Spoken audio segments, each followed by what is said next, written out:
1. Kali ini kita akan belajar tentang paragraf deduktif, induktif, dan campuran.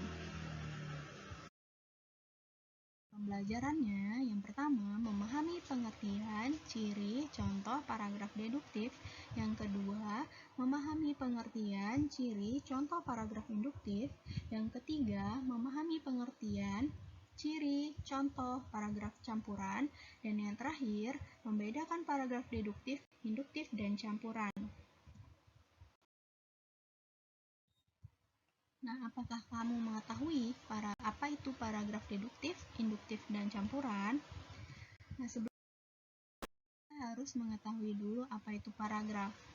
Paragraf merupakan rangkaian kalimat yang membentuk satu gagasan atau ide atau kalimat utama. Kemudian, paragraf terdiri dari kalimat utama dan kalimat penjelas. Apa sih kalimat utama dan kalimat penjelas itu? Kalimat utama adalah kalimat yang mengandung gagasan utama tentang suatu topik yang sedang dibahas dalam sebuah paragraf. Nah, kemudian kalimat penjelas adalah kalimat yang berisi tentang penjelasan, penjabaran, dan uraian, atau berupa rincian-rincian yang detail tentang kalimat utama atau gagasan utama dalam sebuah paragraf. Nah, jadi ini adalah pengertian dari paragraf.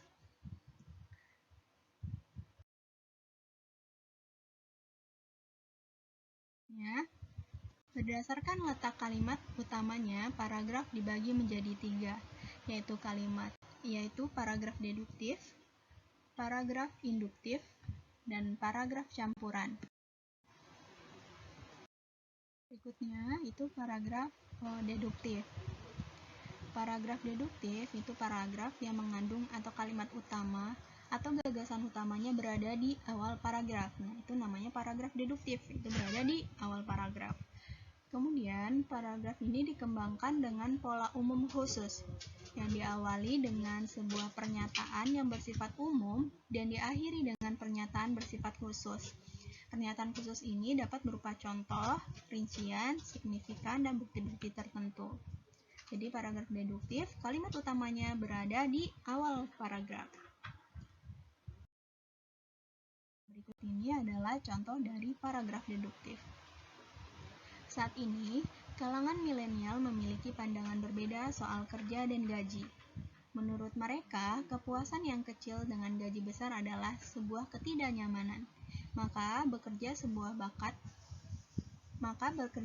bakat dan minat menjadi pemicu utama mencapai kebahagiaan. Hal inilah yang memicu terjadinya angka penurunan calon pendaftaran ASN di beberapa formasi pemerintah. Nah, ini adalah contoh paragraf deduktif. Nah, seperti yang kita ketahui, paragraf deduktif itu berarti kalimat utamanya berada di awal paragraf. Nah, ini merupakan kalimat utamanya. Nah, di kalimat pertama itu adalah disebut dengan kalimat utama. Kemudian, kalimat berikutnya hingga akhir paragraf itu disebut dengan kalimat penjelas. Sesuai yang sudah kita pelajari tadi tentang kalimat utama dan kalimat penjelasnya. Nah, berikutnya, paragraf induktif.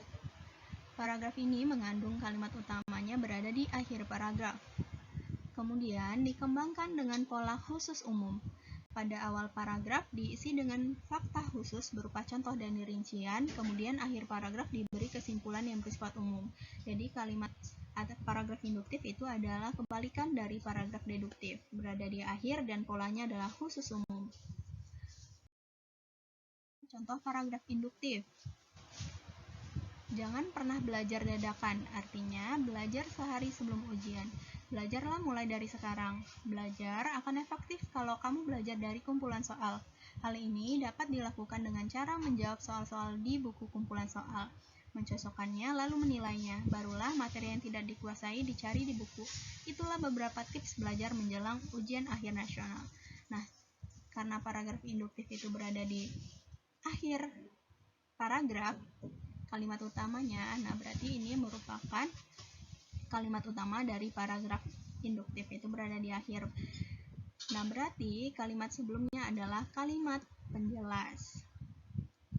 Berikutnya, paragraf campuran. paragraf ini kalimat utamanya berada di awal dan juga di akhir paragraf. Dikembangkan dengan pola umum khusus umum, yaitu kalimat utama dijelaskan dengan kalimat penjelas. Kemudian adanya kesimpulan lagi di akhir paragraf yang mendukung kalimat utama.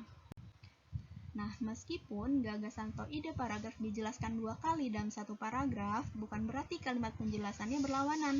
Hal ini dilakukan untuk mempertegas gagasan utama di awal kalimat dalam paragraf. Jadi, paragraf campuran, kalimat utamanya berada di awal dan di akhir. Nah, berarti di akhir ini dia untuk memperjelas atau untuk mendukung lagi kalimat utama yang terdapat di awal tadi. Nah, contoh dari paragraf campuran. Beberapa tips belajar menjelang ujian akhir nasional atau UAN. Jangan pernah belajar dadakan, artinya belajar sehari sebelum ujian. Belajar mulai dari sekarang, belajar akan lebih efektif kalau belajar dari kumpulan soal. Hal ini dapat dilakukan dengan cara menjawab soal-soal di buku kumpulan soal. Mencocokkannya lalu menilainya, barulah materi tidak dikuasai dicari di buku. Oleh karena itu, maka sebaiknya para guru memberikan tips belajar menjelang ujian akhir nasional. Nah, ini termasuk ke dalam kalimat utama. Kemudian yang di akhir termasuk juga kalimat utama yang mendukung kalimat pertama tadi. Kemudian ini termasuk kalimat penjelas. Nah, jadi paragraf campuran itu terdapat 2 kalimat utama di awal dan di akhir. Yang kalimat utama di akhir ini bertujuan untuk mendukung kalimat utama yang di awal tadi.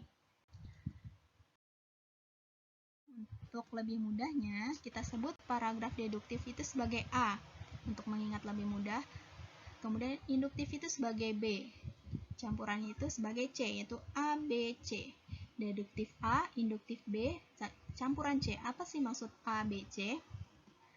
Nah, deduktif artinya A, yaitu berada di awal paragraf, kemudian induktif B berada di belakang atau akhir paragraf, kemudian campuran berada di campuran, yaitu di awal dan di akhir. Jadi, jika ditanyakan kalian bingung menjawab apa itu deduktif, induktif, ataupun campuran, ingat saja A, B, C. Deduktif itu A berarti di awal, induktif itu B berarti di belakang atau di akhir, dan campuran itu ada di awal dan di akhir. Oke. Kali ini, jika ada yang kurang paham, silahkan ditanyakan. Wassalamualaikum warahmatullahi wabarakatuh.